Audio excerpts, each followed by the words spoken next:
Sème pour s'aimer chaque jour un peu plus. Sème de nouveaux mots pour voir fleurir de l'amour en toi. L'amour, cet état profond d'appréciation, d'estime, de compassion vis-à-vis de soi, qui permet d'oser, de s'écouter, de suivre sa propre guidance et être dans l'action juste, dans ce qui fait sens pour soi.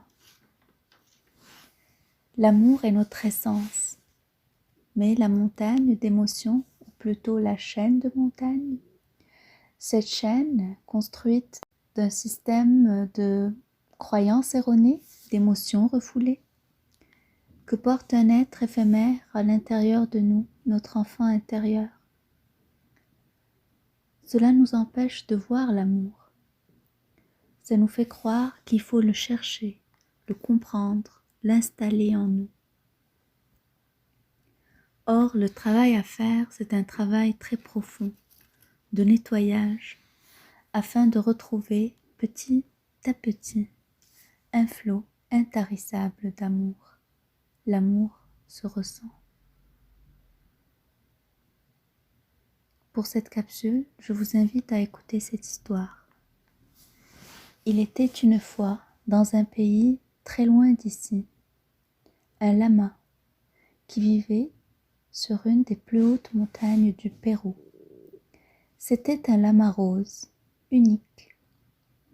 Il avait un don, quand il passait devant les épines des arbustes de figues de Barbarie, toutes les épines se transformaient en roses.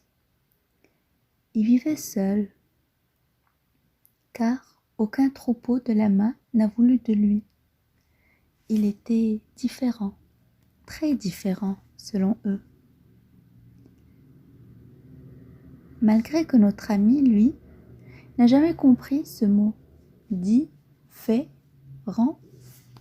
C'est ainsi que depuis qu'il vit sur cette montagne, il se dit « Mais que dois-je dire?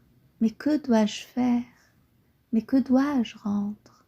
Un jour, assis, pensant sans cesse à ces trois questions qui le hantaient, il entendit les cris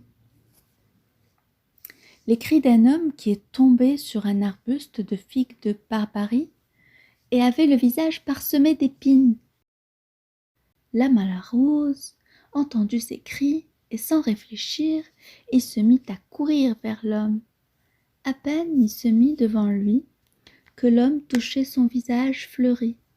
Il prit les fleurs coloriées dans sa main et fut soulagé de cette douleur atroce qu'il y avait il y a quelques secondes. Il regarda le lama rose.